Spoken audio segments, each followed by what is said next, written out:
Hi guys. If you're listening to this, you probably already know me. My name is Trey LaRosa. I have CF. I'm 23 years old. I I'm I would say I'm very very above average healthy for a 23-year-old. I have Delta F. I'm a homozygote Delta F mutation. That means that I have the most clinically common. Trying to gain a little bit. I have the most clinically common form of cystic fibrosis. Delta F508 means that there's a deletion of a phenylalanine at the 508th residue, which just means that in the long stream of the DNA code that codes for the CFTR protein for a normal person that does not have cystic fibrosis or isn't a carrier, that means that at the 508th residue 508th residue means the 508th amino acid of the long string that codes for the CFTR protein. That means that spot, the 508th spot, there's a phenylalanine present, which is just an amino acid. I actually have the amino acid tattooed on me, right there, the phenylalanine. And it means that for me, I have two copies, which you get one copy from each parent. I have two copies of the Delta F mutation. There are people who have one copy of the Delta F mutation and then a copy of a different mutation on the other chromosome. So I have both copies. So I have the most clinically common and one of the more significant forms of CF. There are definitely mutations that are more significant and more. They have a more progressive effect on the lungs and the rest of the body. But I present as typical as any.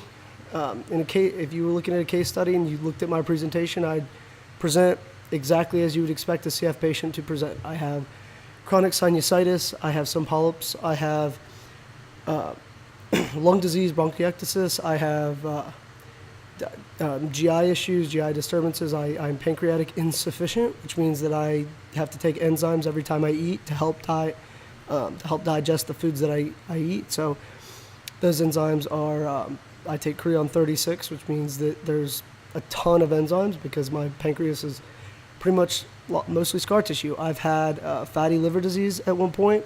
I think that it still might be considered fatty, but my transaminase levels are normal now. I've been on ursodiol a couple years. But I've also been on Orkambi Orkambi. I've always said Orkambi. But back to what I was saying. What was I saying? I was talking about my clinical presentation of CF. I've been on Orkambi. I've always said Orkambi. I've been on Orkambi now for 23 months. August 18th will make it 24. 2 years. I just had a checkup last Monday, 2 Mondays ago. Monday, a week and a half ago. My PFTs are up to my FEV1, which is the forced expiratory volume in the first second. It just means how much air I can expel from my lungs in the first second. It's a good indication of how much the volume of air that is accessible, I suppose is a good way to put it, in my lungs, which means that if your FEV1 is lower, it means that you're not storing very much air. My PFDs are up to 96%. About when I started Orkambi, I think I was at 80% or 70%, but I was in the middle of an exacerbation, which is just a flare-up. Usually it's treated with antibiotics, sometimes IV antibiotics, depending on how severe it is. But my baseline, ever since I started Orkambi, was about 80 to 85%, and then I did a study back in January. As a scientist, you should never assume which patients get the drug, but for some reason my PFTs went up 10% after getting the drug. It's supposed to help combat Pseudomonas. I was on the IGNITE trial, and my PFTs went up, so I'm up to 96%. My health is doing great. I ran the Flying Pig Marathon on May 2nd. It was awesome. I didn't get the time I wanted, but I also made the rookie mistake of buying new shoes about 3 weeks before I ran it, and I ran in those. Not in the shoes I trained for 4 months on. So learned my lesson there, but I plan on running it again in the future. I will probably run a half next time with a goal, maybe 2:15, 2 hours. We'll see. Or probably sub 2.5 hours. We'll see. I'm not sure yet. Still debating that. Probably want to focus on other challenges for the time being, but I've been wanting to start a podcast for a long time, so I just wanted to tell you guys a bit about myself as a CF patient before I got into stuff. But one thing that I've noticed in the CF world is that, unfortunately,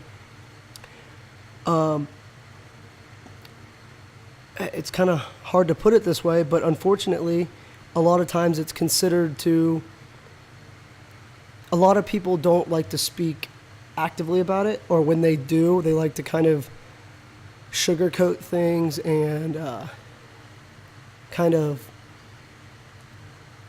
maybe, I don't want to say romanticize, but there are some things that a lot of people don't want to talk about. And I'll just be pretty stern about right now. There's a realization that mortality is CF is a terminal disease as of now. It's chronic, it's terminal, and it kills a lot of people, unfortunately. It leads to really, really, really scary sights towards end-stage lung disease. We saw Alyssa go through some serious end-stage disease in 2013. She was gone, and I don't think Alyssa, I'd have to ask her, but I don't think she really recalls the last 2 months before she was listed for her transplant. She actually got into a little bit better, stable health right before her transplant, but she's actually rejecting her second pair of lungs right now, so she did a pretty intense drug today, Campath, so we'll see how that goes. But, excuse me, sorry. That's the CF element of this podcast. There will be lots of coughing. But like I said, mortality is a very, very real thing with CF, and it kind of permeates your subconscious at all times, and you kind of think about, whenever there's a little bit of pain in the chest, you start to fear that could be an exacerbation flaring up, or you don't know what it is. So that's a very real thing that it's forced a lot of people to think about. And for me, it's been a pretty big teacher of my life. It's probably been the biggest teacher I've ever had in my life. My experiences with CF, my experiences with the reality of CF and how it's inevitably going to decline. And it's weird because 2 years ago, before I started Orkambi, that's how I treated it. The decline was inevitable, so I tried to maximize being healthy when I could. And I didn't really have often exacerbations, but every time I did have lower PFTs or there was an exacerbation, it was a pretty big shock back to reality to remember that failing an exam wasn't a big deal, or school wasn't the biggest deal, and how important it was to spend time with family and do things that I love. But it's weird now because with Orkambi, it's been over 2 years since I've had, I think the month before I started Orkambi was I haven't had an exacerbation since been on Orkambi. I've been very, very, very healthy. I've had a couple PFTs that have been a little bit low, but nothing worth starting antibiotics for, because PFTs are kind of a fickle thing. You can go on Monday and have a 93%, and then you can go on Wednesday and have an 89%. And your daily, it's kind of like weight a little bit. Your daily fluctuations can be 2 to 3 to 5% even, depending on, if I go for a run before doing the PFTs 2-3 hours later, it can influence my PFTs. Or if I do my albuterol an hour before my vest treatment or my chest physiotherapy or whatever, right before it'll open things up. So those flare-ups, and then even machine calibrations can be, or the margin of error, in the machine is 2 to 3%. So on any given day, your PFTs can be 6 to 7% different, but your lungs be just as healthy as the other day. So the 96%, which is about 16% higher than I blew, I think last year, then that's not margin of error. That's not daily fluctuations. That proves that my lung function has gotten stronger for, again, whatever reason. I'm not exactly sure. But with CF, it's been so transformative in my life, and so it's a daily battle. There are things that with CF become so commonplace that when you think of a life without it, it seems bizarre. And where we are right now with CF is that you can legitimately envision a future where your daily life might not have these disturbances. And it's a very strange, but obviously uplifting and extremely exciting time. Vertex last week. Oh, another thing I want to do is I want to kind of elaborate on things that a lot of people don't fully understand. So how modulators work. Well, technically nobody really understands how modulators work, but I kind of want to explain what a modulator is and why Orkambi is so powerful and why the new drug that they just they just ended phase 2 trials, or I think it's still ongoing, but they're starting phase 3 trials. I don't know. It's called Tezacaftor. I kind of want to explain that because a lot of people have a hard time explaining it or understanding it. So right now, for example, Hillrom back in April, they announced that they're releasing a vest called a Monarch, and it's a portable vest. It's an extremely, extremely powerful device that could potentially supplant the stationary Hillrom vest that exists right now, which is what I've been using and which is pretty standard among CF patients. But the Monarch vest, Hillrom makes this vest, it's pretty much exactly the same as the stationary vest, which is incredible. It weighs 13 pounds. It feels very light, and it's really exciting to think about the fact that in a month, I'm approved. I got approved a couple weeks ago, and I'm just waiting. It's a long list, they said, but I'm waiting. Hopefully get it at the end of August, early September. Hopefully don't have to wait any longer than that, but it will allow me to hop out of bed and do my treatment, do my chest physiotherapy while I'm making breakfast and getting ready for the day, or even driving or whatever, and I can take it. So if I, want to go camping for the weekend, I can take it with me, and it's a very easy transport. It's just super, super exciting. It's cool that in 2017 we are able to envision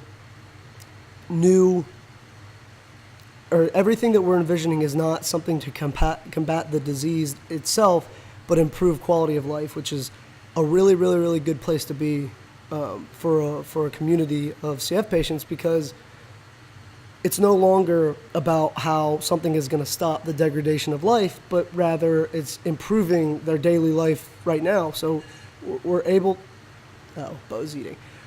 to think about how, this is going to make our lives just a little bit better, be a little bit more excited, be a little bit more easier to wake up and do something for your day. It's going to be easier. Every morning I have to walk Duncan, and I love walking Duncan, but sometimes if my chest is feeling a little bit tighter than usual, it's a little bit of an inconvenience for me to have to do a full-length vest and then have to walk him before work or before class or whatever I'm doing that day. So to have the vest is going to allow me to, do that while walking Duncan, and that's incredibly exciting, and that's just a really, really cool place to be. And the fact that now we're not excited about new drugs that are combating bacteria, but we're actually inventing drugs and seeing the advent of drugs that are fixing CF at its biochemical basis. It's correcting the CFTR, it's correcting the protein that's broken that leads to all of these clinical presentations that are so devastating to our lives. The fact that, if younger kids are on Orkambi or Kalydeco, which helps G551D and a litany of other mutations, there's a chance that they're going to have to take less enzymes as they grow up. For me, my pancreas is already pretty shot, so it's a little bit harder to fix that aspect of things, but that's okay. That's it's not as damaging to a life of CF, a person with CF, as lung disease is, obviously, but Orkambi thins the mucus, and it's not the FEV1 improvement that's the only thing that matters. It's the fact that with Orkambi, I'm less likely to get an exacerbation because my mucus is thinner, so it makes it a little bit harder for the bacteria to kind of grow out of control. And so that's the exciting part about Orkambi. So that's really why it's so cool that we're seeing the advent of new drugs. And I want to talk a little bit about Tezacaftor, the results that Vertex released last week. I'll probably have to write something along with this because I want things to be specific. I hardly. But Tezacaftor is a new drug that is basically a second generation Orkambi. Orkambi is called ivacaftor, and I hope that's correct. I don't feel like looking it up right now because I don't want to get too distracted, but Orkambi is ivacaftor. Kalydeco is starts with an L. Not ivacaftor.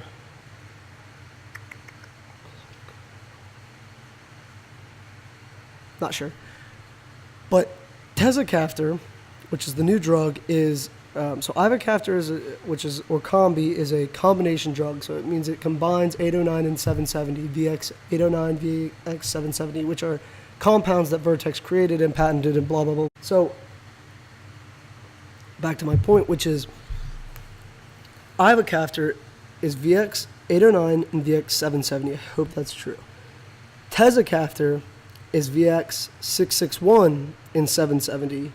So it's a better version of 809 with a third drug. So it's triple combination therapy, which means that it takes 3 compounds, which helps correct the broken protein in CFTR. So CF requires there to be potentiators and correctors. Potentiators are for the mutations where the CFTR protein gets to the surface level of the cell. So the actual, because CFTR is a chloride ion channel, so that means that it helps allow chloride ions, salt. Well, salt is sodium chloride, but that's why people with CF have salty skins. They have elevated chloride levels because the chloride levels look at the concentration of chloride within the cell.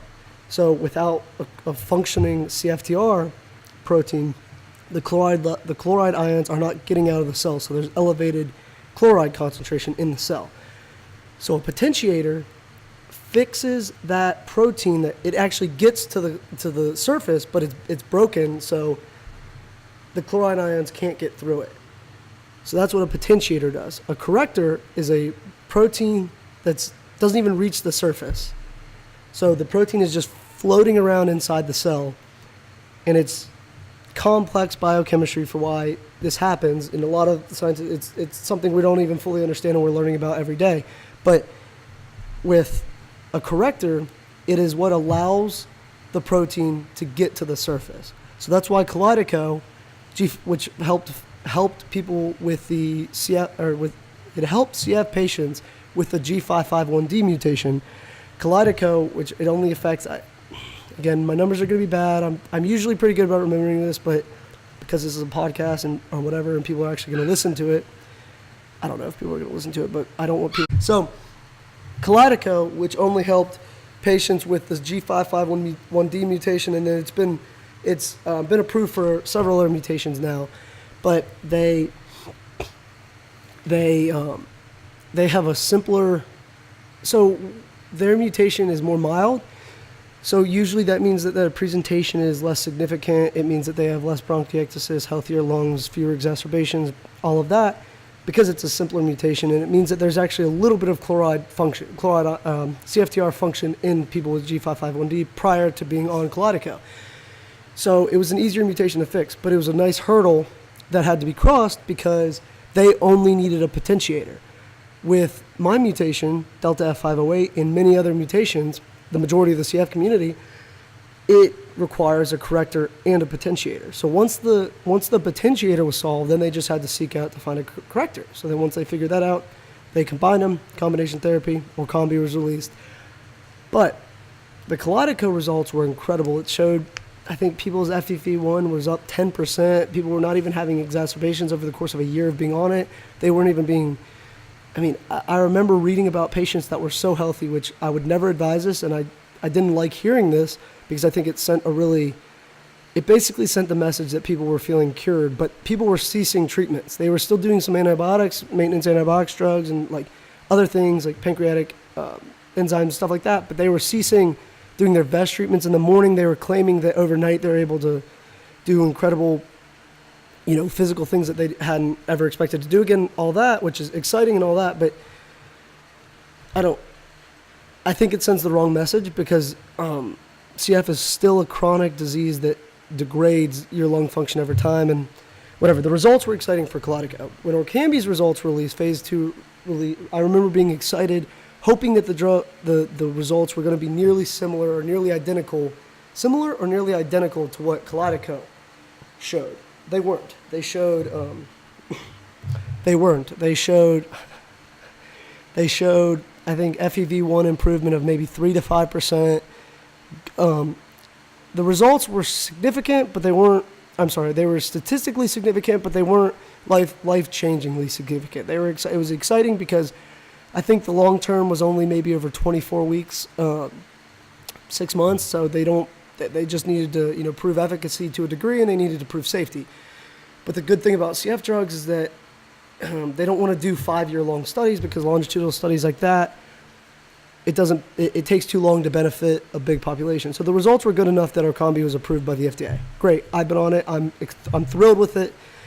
I think I'm an extremely positive case of what someone with CF can see with Orkambi. I was at a place where I wasn't exceptionally healthy, but I wasn't exceptionally unhealthy. So I think I was at probably the optimal condition to benefit from Orkambi, to the degree where it would improve my FEV1, but it also would slow exacerbations in that. So I'm thrilled with it. But last week's news with Tezacaftor, the results were incredible. They were exciting. They were a big freaking deal. They were exactly what we wanted to see.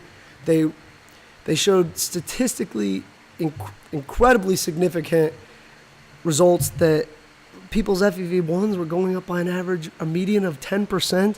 Not average, but a median of 10%. That means some people were only showing like 7 to 8 to 9%, but other people were showing 12 to 15% lung improvement. That's exceptional, incredible, unbelievable news.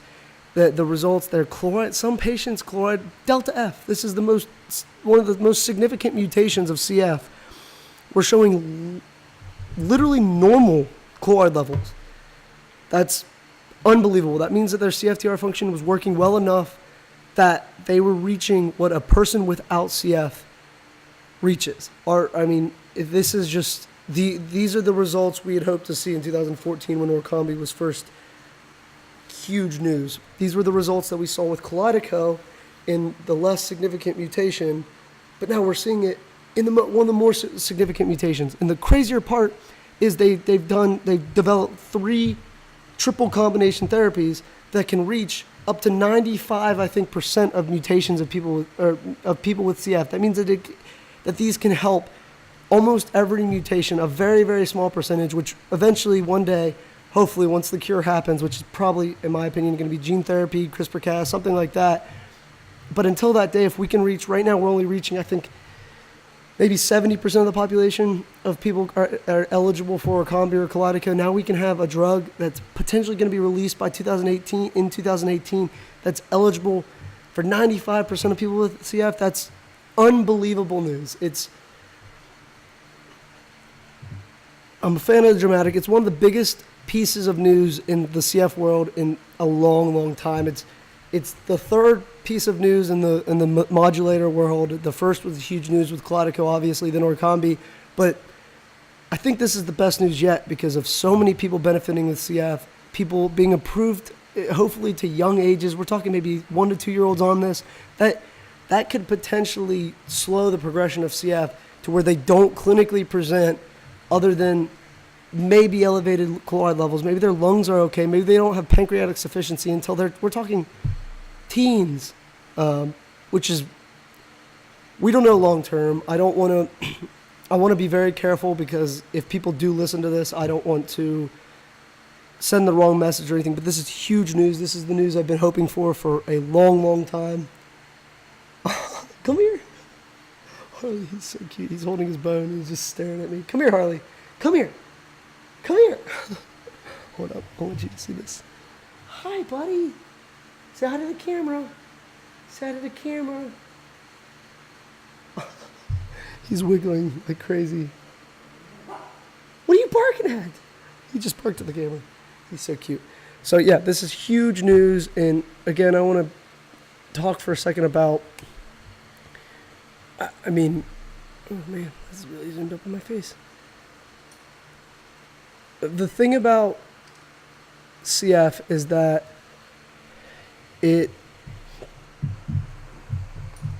news like this is just, it allows us to maintain hope that, and I'll get on a tangent about hope.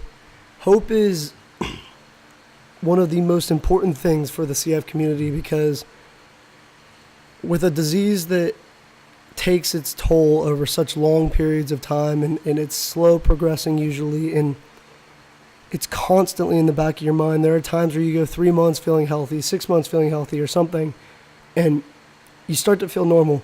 And I know normalcy is this really weird concept that unless you're afflicted with something like CF or a chronic disease or something like that, normalcy is not something that you really consider. You might consider it with like people having like, really close families and you not having a close family or something like that. And obviously normalcy is different for everybody. There's no objective normal, especially today. There really isn't a concept of normalcy that we need to cling on to. But the problem with CF is that our definition of normal is so radically different than the people that we spend our time with and our families and our friends, and it you always feel like you are responsible for, I don't want to say you feel guilty for it, but you always feel responsible for trying to obtain that feeling of normalcy. So when you feel healthy, taking your pancreatic enzymes are a little bit, it's an inconvenience, and doing your medicine every morning. I do 30 minutes of chest physiotherapy on top of 3 nabs every morning, and I'm fairly healthy. Again, I don't do as many maintenance medications as a lot of people, but that feels normal for me. So when I don't feel well and I'm on IVs, that shocks me back to reality, and then it makes me realize just how incredibly abnormal my day-to-day life is. And so hope is what allows us to, it allows us to continue on with life, and it allows us to hope for a day where our new normal is, for example, for me, I can't express my excitement enough for the new Monarch vest. It is what I'm going to be able to get up in the morning, and it will not add a completely separate 25, 30, 40 minutes to my day. I'll be able to do 2 things at once. I'll be able to do my vest while I'm walking Duncan, which is usually those 2 separate tasks are 45 minutes. But I'll be able to shred off 15 minutes because I'll be able to just do my vest for 30 minutes, but I'll be able to walk Duncan for the first 15 minutes of it. And I'll be able to, if I want to get into a good routine and I want to cook breakfast every morning, I have to do that on top of my vest. I can't wake up, I can wake up, make breakfast, then do my vest, or vice versa, but it's a whole different task. I have to go sit down and do my treatment and then get up and go make breakfast or whatever. And they're completely separate activities to my morning or my evening or whatever. Now I'll be able to come home at 7 p.m. later in the day and just throw my vest on and do whatever and read while I'm doing it. Or, I already read while doing my stationary vest, but now I'll just be able to come home, get things ready. I'll be able to, do my night routine, brush my teeth, whatever, while doing my vest. And that sounds so weird that's an exciting thing, but that's, like I said, that when I start to consider what that means to my life, it is a refreshing, maybe not refreshing, it's a reminder to how abnormal my life is. So, I don't know, this has been a really big stream of consciousness recording so far, but I hope people care what I have to say. I love talking about CF. I've recently been admitting to the fact that I want to publicize and commercialize my CF because it's more than a full-time job to me. It's a lifelong career, and I see no reason what's wrong with me talking about it more. I think that awareness and education are the most important things when it comes to CF. I think that I did a talk at CF Family Day in Lexington back in April, and that was one of the biggest things I talked about, the importance of understanding your condition. For example, I have to take Orkambi every 12 hours with fat-containing foods. If you don't understand what the importance of fat-containing food is, you won't take it with a fat-containing food. Or you're less inclined to if you just hear that you have to take it with that. On the context of understanding it, I think it's important that people understand why they have to take antibiotics. Whenever you have a bacterial infection, you have to take antibiotics, but you're given a 10 to 14 day course, whatever the doctor chooses or whatever he prescribes. A lot of people on day 9, day 10, day 11, whatever, before the end of what they've been prescribed, a lot of people will stop taking their medication because they feel better. They're like, the bacterial infection is gone. That's not true. The bacterial infection is probably still there, but the most resilient bacteria are the ones that are there present still they've not been killed off, the less virulent bacteria are the ones that have died off, and that's how resistance grows, and that's what causes resistant bacteria. That's a whole different podcast that I'd like to talk about it, but a lot of people want prescriptions, but then they don't take the full course. Or even worse, people who have viral infections always want antibiotics. Antibiotics kill bacteria. They don't kill viruses. Viruses can't be killed. You just have to hope your body can fight it off. So it's important that people understand that, especially medicine. And now on top of that, with CF, they have to understand why they have to take the full course of antibiotics if they're on an exacerbation. Skipping a day might not be the end of the world, but it's important that you don't end early. It's important that you do your full course. It's important that you understand why you have to do your albuterol before your treatment. If you understand what albuterol does, albuterol is a bronchodilator, which means it opens the bronchi of the lungs. You understand why you have to do that before. It makes sense. Why would you do a bronchodilator after your treatment? Your treatment consists of saline, most likely, and an antibiotic, and probably pulmozyme, which means that the saline is what lubricates the lungs. It makes the mucus less viscous. So it allows for the antibiotic that you do. I do colomycin and tobramycin. I alter them monthly. It allows for that bacteria or antibiotic to get deeper into the lungs and get into the more of the bacteria to kill more bacteria. So if you understand why your drugs do the things that they do, you understand your protocol, you understand your treatment, and in a way it normalizes it. It makes it feel less like you just have to take antibiotics and, oh man, I hate taking my enzymes before eating.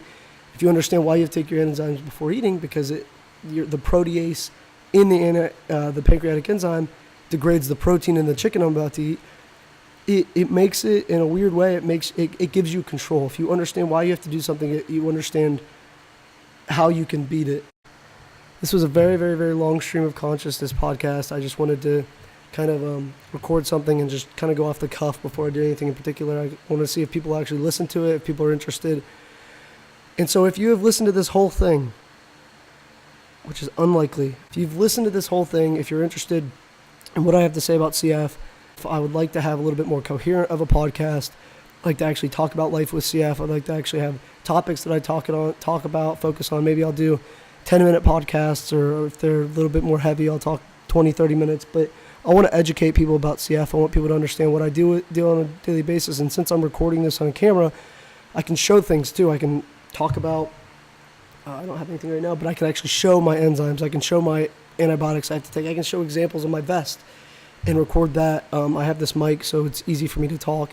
I also might make another podcast. I might interview people. I don't know. Back when I was interviewing people back in August and October and whatever, September, people really liked that. So if I turned that into a podcast, I think people would listen. So thanks for taking the time to check this out. Again, I'm going to probably put this on Facebook and YouTube. Just comment. If you're interested, please comment some topics you'd like me to talk about. Give me feedback. Tell me if the gain was bad, if I talked annoyingly, if I used a lot of filler words. Please educate me on that. Feel free to critique me. Tell me I'm ugly. Tell me I'm handsome. Tell me if I'm annoying. Tell me if my voice is pleasant. I don't know. Give me feedback. I'm interested. Thank you. Bye-bye.